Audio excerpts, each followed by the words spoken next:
First of all, big thanks to this subscriber for giving the suggestion.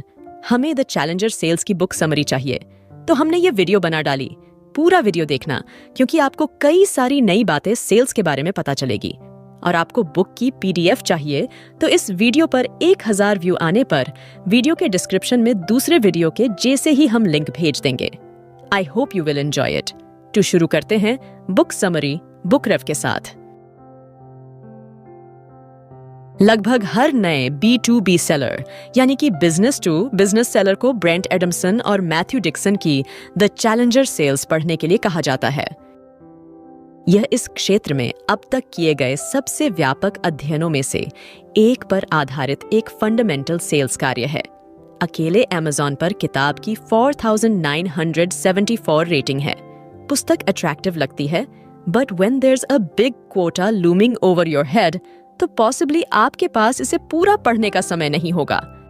आपकी सहायता के लिए हमने चैलेंजर सेल्स दृष्टिकोण की बुक समरी आपके लिए लाए हैं। इसमें पुस्तक के मुख्य बिंदुओं और उन्हें अपने सेल्स प्रयासों को बढ़ाने के लिए कैसे लागू किया जाए जैसे पॉइंट को शामिल किया है। द चैलेंजर सेल्स, इसका वास्तव में क्या मतलब है?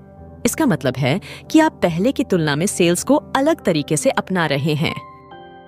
ग्राहक को बेचने की कोशिश के बारे में क्षमा प्रार्थी अपोलोजेटिक होने के बजाय आप बातचीत के स्वामी होंगे। एक समान सेल्स पिच का अनुसरण करने के बजाय आप प्रत्येक संभावना से अलग तरीके से संपर्क करेंगे। एक चैलेंजर के रूप में आपको अपने संभावित ग्राहक के व्यवसाय और उनके संघर्षों की गहन समझ होगी।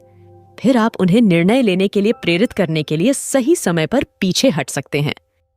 जबकि नायक चैलेंजर है, एडमसन और डिक्सन किताब में सिर्फ उनके बारे में बात नहीं करते हैं, वे 4 अन्य प्रकार के सेल्स प्रतिनिधियों को भी कवर करते हैं। सेल्स प्रतिनिधियों के 5 प्रकार हैं। हालांकि सभी बिक्री प्रतिनिधि प्रोफाइलों में अलग अलग गुण होते हैं, ये कैटेगरीज परस्पर अनन्य नहीं होती हैं। लेखक स्पष्ट करते हैं कि आप सभी प्रकार के गुणों को प्रदर्शित कर सकते हैं या उन्हें किसी भी संयोजन में रख सकते हैं। द चैलेंजर यानी कि आप एक चैलेंजर के रूप में आप अपनी संभावना को एक नया दृष्टिकोण प्रदान करते हैं और पैसे के बारे में बातचीत से नहीं कतराते हैं। आप समझते हैं कि उन्हें क्या महत्व देता है और एक अनूठी पिच देने के लिए उस जानकारी का लाभ उठाते हैं। आपका दृष्टिकोण प्रत्येक संभावित ग्राहक की विशिष्ट समस्याओं के लिए अनुकूलित है। आप चतुराई से उन पर दबाव बनाने के तरीके भी ढूंढते हैं। Remember the 3 T's. You teach something valuable, prepare a sales pitch, and take control of the conversation. Hard worker. Hard worker अपनी भूमिका में सुधार करने का प्रयास करता है, लेकिन जरूरी नहीं कि वह ग्राहक के मूल्य चालकों पर ध्यान केंद्रित करता हो। वे कार्य प्रक्रियाओं और अपने बिक्री लक्ष्यों को पूरा करने के प्रति सख्त हैं। The Lone Wolf. Lone Wolf एक उच्च डेमोन्स्ट्रेटर है, लेकिन टीम खिलाड़ी नहीं है।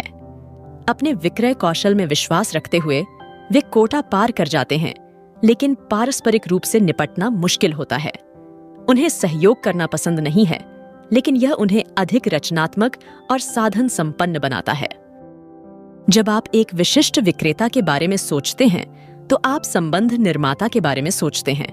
वे धैर्यवान हैं, भावनात्मक रूप से बुद्धिमान हैं और जुड़ने के लिए अतिरिक्त प्रयास करने को तैयार हैं। ये बिक्री प्रतिनिधि अपनी लक्षित कंपनी के गेटकीपर्स के साथ बॉन्ड बनाते हैं। फिर वे धीरे धीरे एक आंतरिक वकील तैयार करने का प्रयास करते हैं। The problem solver. Problem solver team और संभावित व्यक्ति के व्यवसाय दोनों में मुद्दों का समाधान खोजने में माहिर है। वे सभी हितधारकों को जानकारी में रखते हुए जटिल समस्याओं पर गौर कर सकते हैं और समाधान की पहचान कर सकते हैं। अब जब आप 5 प्रोफाइलों को जान गए हैं, तो पुस्तक के सारांश की समीक्षा करके इसे एक साथ रखने का समय आ गया है। Challenger sales model summary. Challenger sales अनुसंधान से पता चला कि प्रत्येक बिजनेस टू बिजनेस बिक्री प्रतिनिधि के पास इन 5 अलग अलग प्रोफाइलों में से एक है।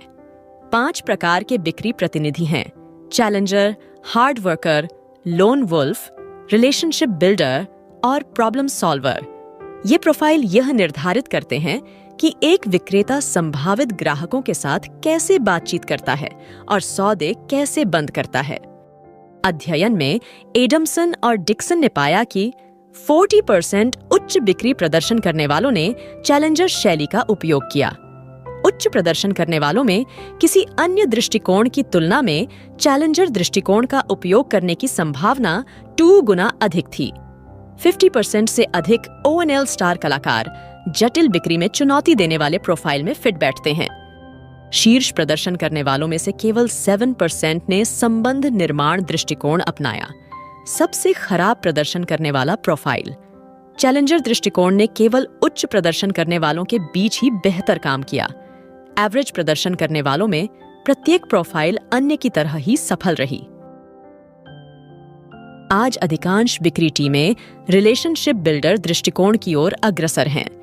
प्रतिकूल रूप से यह दृष्टिकोण 5 प्रोफाइलों में से सबसे कम प्रभावी है। इसलिए एक स्मार्ट निर्णय उनकी बिक्री टीमों को चैलेंजर सेल्स मॉडल सिखाना शुरू करना होगा। चैलेंजर सेल्स मॉडल का मानना है कि अन्य 4 बिक्री प्रोफाइल चैलेंजर बनना सीख सकते हैं। चैलेंजर सेल्स मॉडल का मानना है कि उचित प्रशिक्षण, कोचिंग और बिक्री टूल के साथ सभी प्रतिनिधि, यहां तक कि अन्य 4 श्रेणियों में से एक में आने वाले भी एक चैलेंजर की तरह ग्राहक बातचीत पर नियंत्रण रख सकते हैं। उच्च प्रदर्शन करने वाली चैलेंजर टीम बनाना संभव है, लेकिन इसके लिए काफी प्रयास और प्रशिक्षण की आवश्यकता होती है। चैलेंजर सेल्स मॉडल को लागू करने के लिए 4 मूलभूत सिद्धांत हैं। चुनौती देने वाले सिर्फ पैदा नहीं होते, बल्कि बनाए जाते हैं। यह कौशलों का संयोजन है जो मायने रखता है।